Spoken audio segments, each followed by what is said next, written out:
Grand Rising, everyone. Natalie coming to you live, brewing coffee, goat milk coffee here.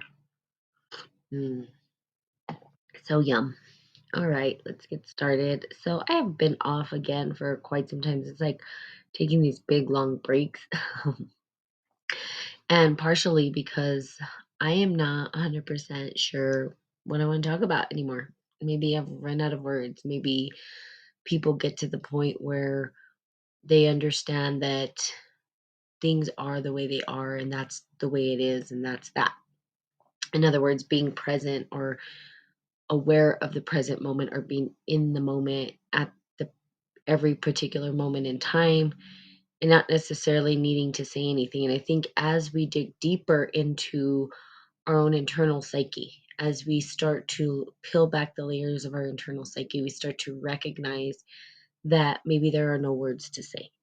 And also starting to think like, what difference am I possibly making? Because we all go through that as well, I think, especially practitioners of the great work, sort of looking at life and saying, am I making a difference? Does it even matter?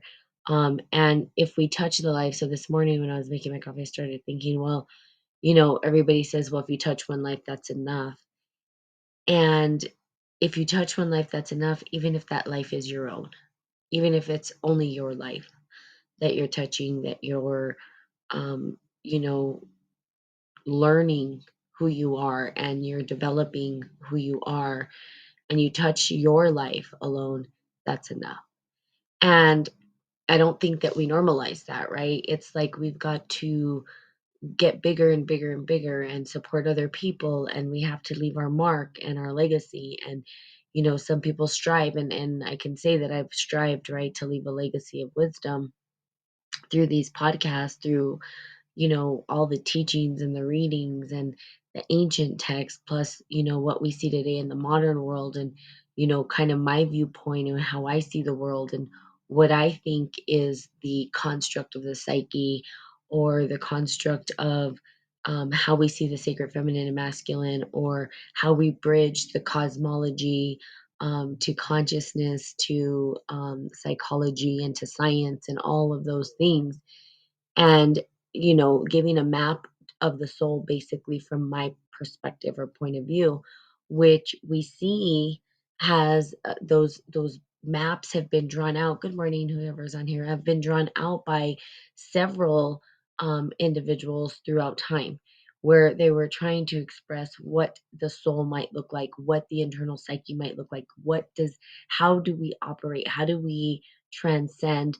And I can tell you a bit about what I'm learning in terms of um, how certain people or individuals have created this construct. And integral theory is one of the theories that's been used, right, to develop or to show how consciousness has actually expanded or derived or developed, or how we've developed. So in human development, we're talking about how that works, right? And looking at it and saying that there is this sort of these lines, they call them lines and waves. And for me, I don't necessarily agree with a lot of the construct. And the reason why is because I preach what I practice. In other words, um, I live through experience and then I communicate, rather than communicate and then experience. I'm not saying I never do that. But my life is more a, a posh posh of experiences. And it's funny because you'll see that I go through different phases of my life where I'm experiencing new things. I'm trying new things out. Certain things don't work for me. And then I'm figuring out what works for me, what is going to actually work for me to reach those um the expanded states of consciousness, to expand and stretch consciousness, to allow myself to grow into the full potential that I am. And that is what I've been teaching. How do you grow into the full potential that you are? What is it going to take? Good morning, Ruthless. um what is it going to take, right, for you to develop into your full potential? There is a theory out there, they call it the acorn theory, and I sort of like this theory more than others, where they talk about, the seed, our potential has always been there. We were born with it, and perhaps we even knew what it was when we were little. And the problem is that, life and circumstances and conditioning told us it's the rock that changed my name. Oh, well, there you go. That's awesome. Why ruthless? I'd love to know. Um, so we expanded, and from that tiny potential, right? Like maybe when we were children, we understood who we were. And then, of course, what ends up happening is life and people and programming and circumstances and our genius, right? That everybody has that potential, that seed of potential to be the best version of who we are has already been there. It's already there, but we sometimes ignore it. Sometimes we go the opposite direction. We know in a way what's right for us. They always say, follow your gut, all this stuff. And that seed of potential is just laying there ready to sprout, but sometimes we don't let it sprout. Now, in this particular theory, they also talk about bad seeds, right? That there's bad seeds that are there from the beginning too, and we do see that in human conditioning, right? We see that there are individuals who are born and start doing crazy things, and we can go into like individuals who are, you know, serial killers, all this stuff. We see their what's in there already when they're young, and there's these certain behaviors that they have. um and however, I believe that that seed could be turned for good and sown, right? That's my belief. Now, I'm not saying that that's an actual truth. And I'm not even saying that this theory is true either. But I do like the idea of the theory, right? I can't say anything is 100% true ever. I would never say that, right? I don't hold the key to all truth. But I do hold the key to experience. And I think that's what's important more than anything else is experiencing life, right? So for instance, the rock, you're a ruthless Christian. Part of Christianity and even that faith is, or even that religion or that construct is faith. Faith is a huge thing, right? Having faith. I was raised, I think I've told you guys, I was raised Catholic, and a lot of it was just faith, right? Like having this faith and knowing full through and through that something was going to happen. Now, can we prove it scientifically? Well, no, of course science is always going to say we can't prove it scientifically, but it doesn't matter because we've experienced it, and our experiences are just as real.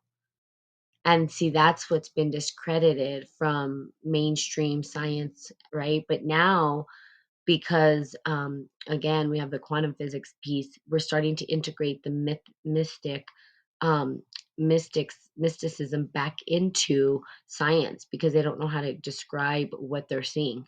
They have no words for it, they have no understanding. um and it doesn't really align with our old construct of classical physics, and you guys already know this, and so the two don't align. So they're trying to figure out, well, what is it? Well, for me, I have a new thing, and it's preach what I practice. So rather than looking at what I think I know, right, really apply it to your life. And that is part of the spiritual alchemy. And I am a practitioner of spiritual alchemy. So people say, well, what's your religion? I don't have a religion. I'm a practitioner of spiritual alchemy, meaning that I apply these principles to my life and I see what happens. And I can tell you that faith for me is a practice. It's a practice for me to have faith, and that's inherently in me. Now, that doesn't mean that everybody has to wear that, you know, robe of faith. It may not work out. Some people are like, I don't have faith. Okay, so what is your practice, right? It's not for me to dictate what's going to work for you, but practice is what's important. And this is why I love kung fu. And so I did actually get my black belt in kung fu finally. But it's a never ending cycle. It makes me a disciple of the art, but not necessarily, it takes years and years and years to become a master in kung fu. Why? Well, because it's a process and it's practice. Now, kung fu itself, the word, means mastery through practice, right? It's the practicing of the art. That's all it means. So kung fu think they think people think it's fighting, all this stuff. No, it's not. It's mastery through time and effort. And when we put our time and effort in things that we love and we start to practice it, we get a result. Now, here's what I'm going to say: preach what you practice rather than practice what you preach.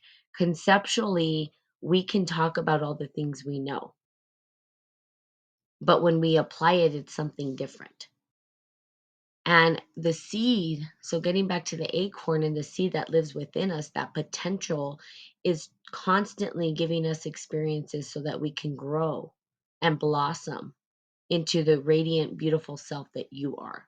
So, they call us star seeds. They say they're star seeds. We're all star seeds. We all are.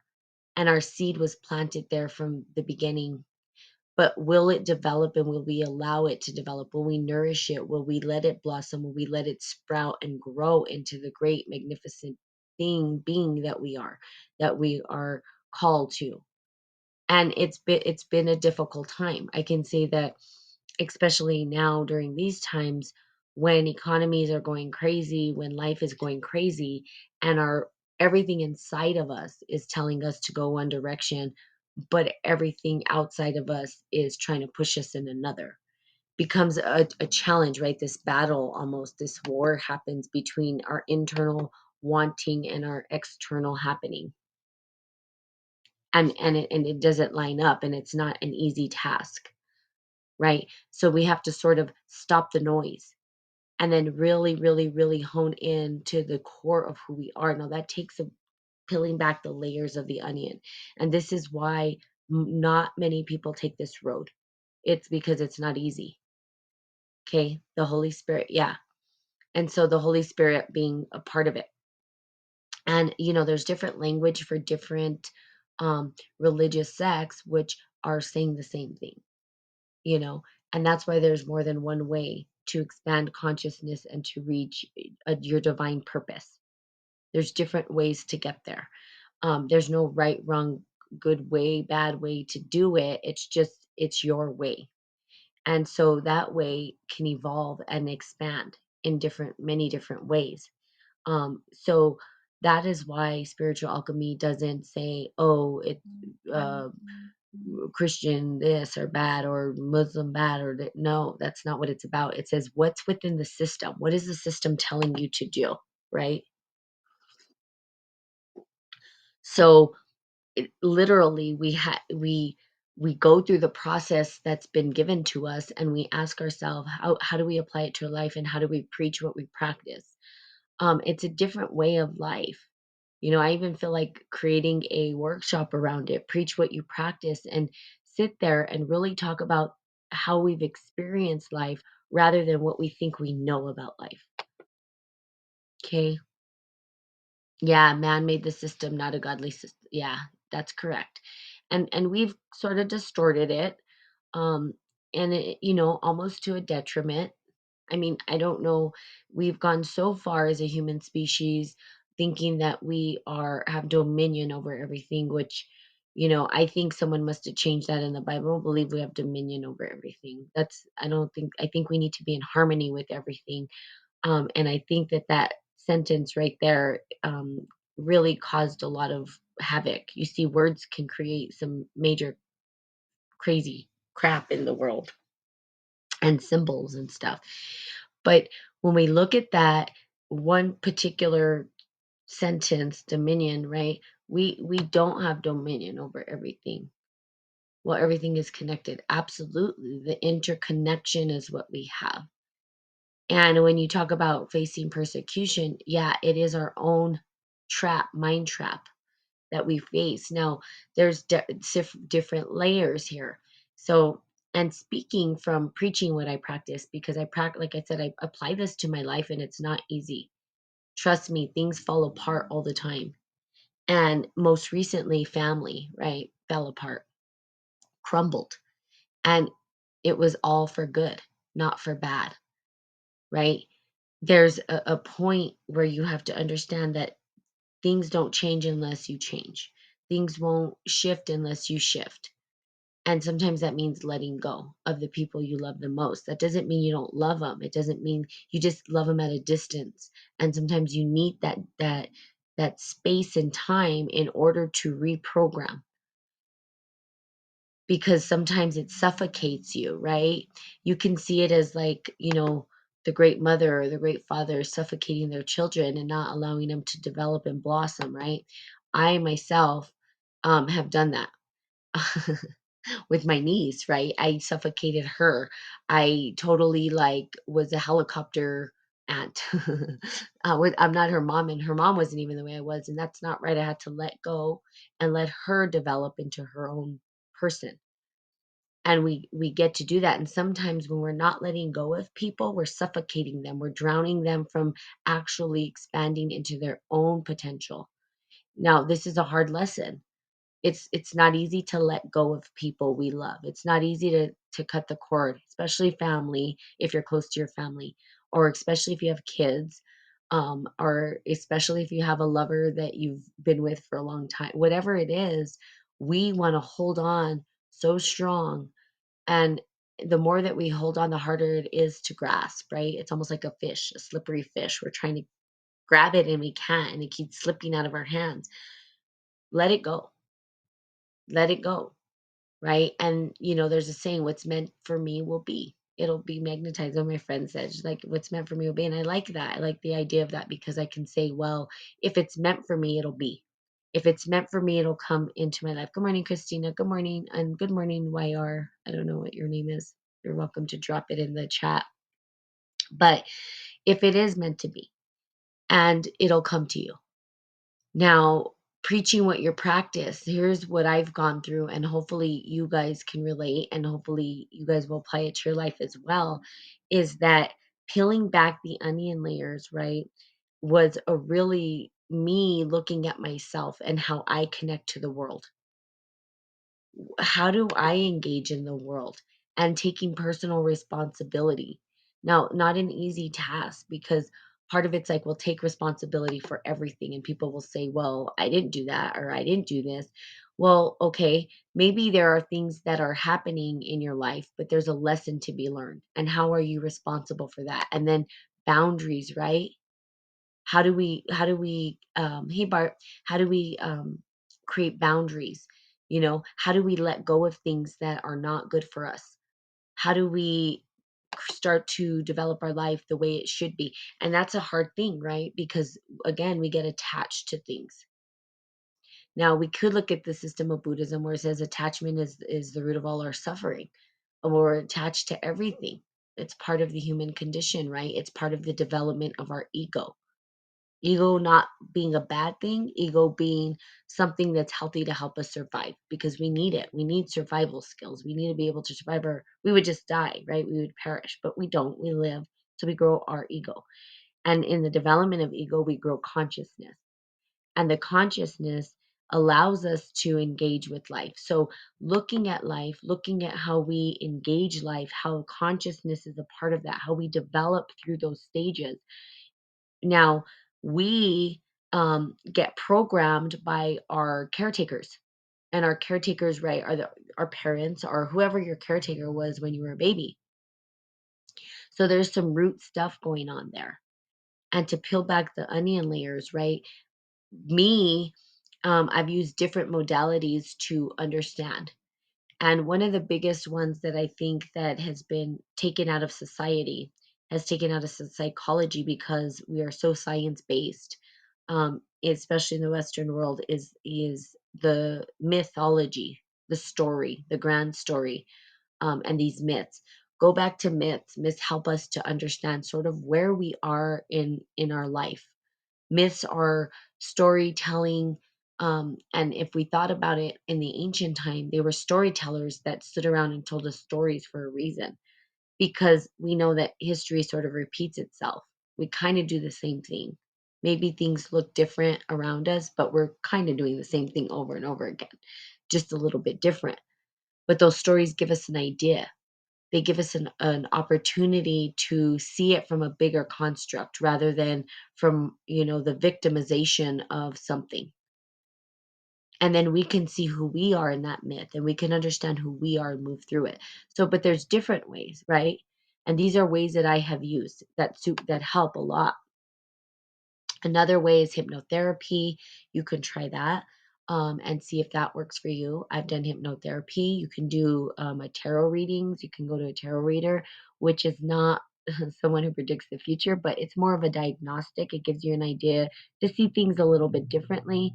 You can look at astrology. I mean, there's all these systems that are supporting you to try to help you understand yourself better.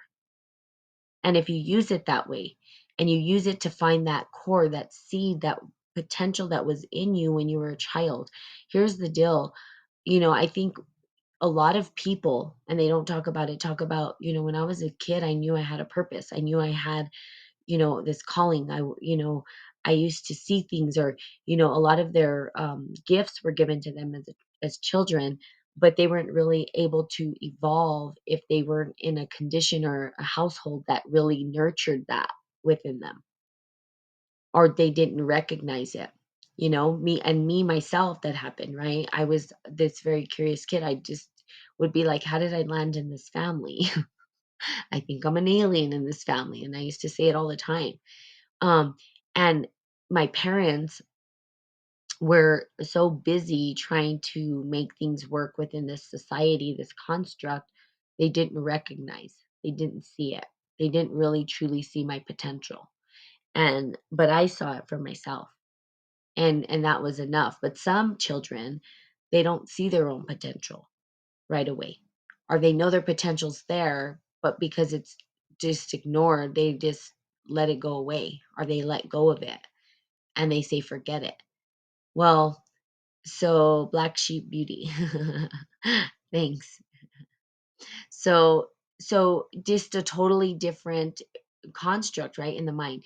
And then you separate and you start to understand and evolve. But again, there's many systems. So I say figure out what your system is and then preach what you practice. Go practice it. Don't be afraid to practice. Some things aren't going to work for you. You're going to put them on and you're going to say this ain't it. And that's okay. You can go down many. There's yoga, there's so many different systems, kundalini breathing that you can do. There's people do psychedelics even. And I'd be a little careful with the psychedelics because sometimes that can give you like a false connection. But if you, especially if you're overdoing it, but psychedelics, there's drumming. Drumming will ignite that um, sort of mystical experience within you. There's other ways that you could do it. Meditation is a big one to like find your center, who you are. You can journal. There's so many practices, so many different ways of getting to the same place. It's like to get to the mountaintop, there's different trails. Some people like to take the trail that somebody carved out, and some people will go on that trail for a while, then make their own trail, then get back on it. Some people will completely make their own trail and say, I'm going to do it my way. And that's a harder way, right? When you do it your way, that. Everybody kind of knows that, right? You have your elders who tell you, don't do this, don't do that. And you have the one you're always like, they're going to have a hard life. They're just wanting to do it their own way. But it's harder that way, but sometimes it's more rewarding that way too, because you discover things that other people don't. So when you go off the beaten path, you're seeing things that other people may not have seen, but it's still harder, right? Than just following maybe the trail that somebody kind of laid out for you. And then there's both and I think I'm a both and person. I think I go up a trail until I don't agree. And then I kind of take my own route and then I find new things out and discover. And then I come back to the trail and I add back value to the trail and say, hey, I don't think you guys thought about this because when I took my trail, that didn't fit. So, and then you start to be innovative, right? Because when we think about these great sages, whatever gurus, whatever you want to call them, they literally were the same thing. They went off the beaten path and said, "No, that doesn't. The old way doesn't really work. There's sort of this thing." And then people start to go, "Oh yeah, I agree because I've seen that," and then they start to come along. So, but you have your way, you have your path. Okay, and it starts with the seed of potential that was already there within you. It was already there. You were a star seed. The seed was already given to you. You literally did start off as a seed. If you don't know that, right? you you guys were baby seeds getting sprouted, right? A sperm and an egg. And there you go. And then you developed into this magnificent human being. I mean, how crazy is that? It's kind of cool, right? And we think about how that happens in the womb. Well, it's like a cosmic eruption, thinking about everything that happens and goes into making you as this human being as you are, right? A lot went into it.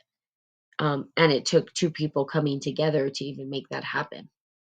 So we get to understand how we evolve through that seed. So go back and preach what you practice. Go out and practice something.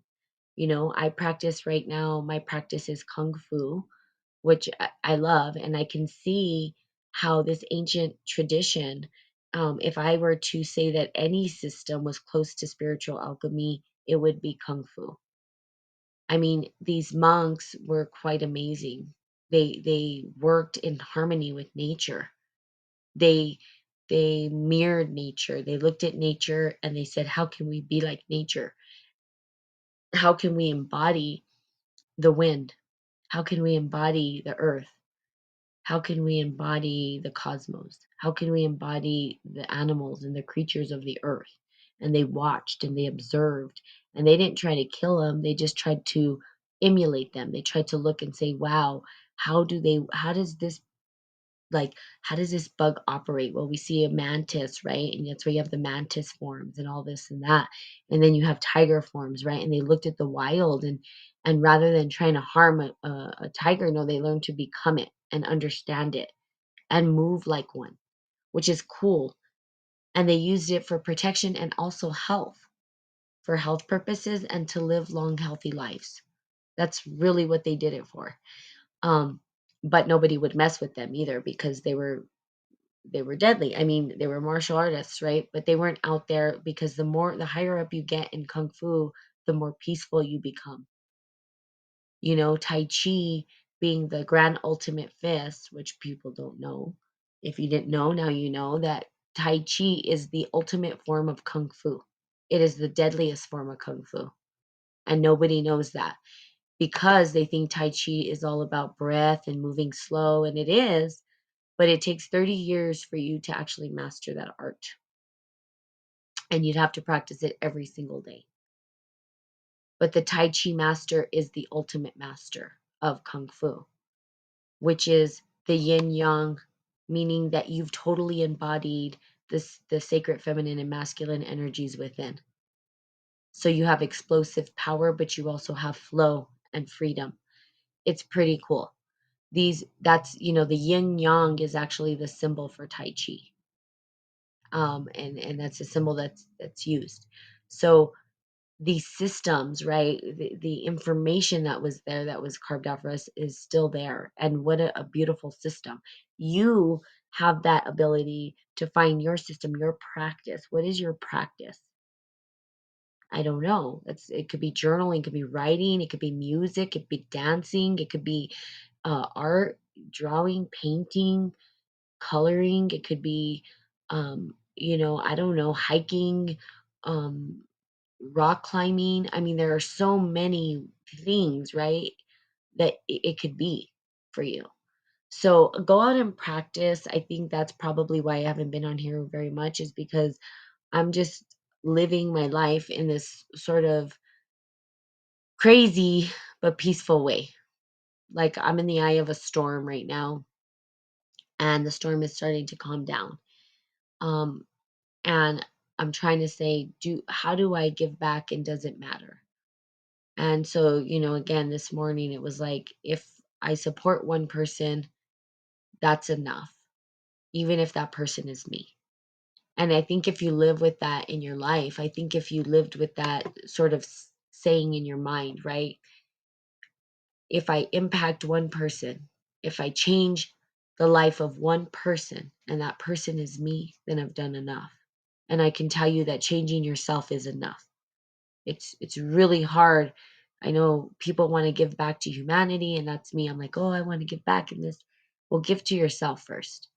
Learn to know yourself first. Practice yourself before you try to practice with others. Practice who you are.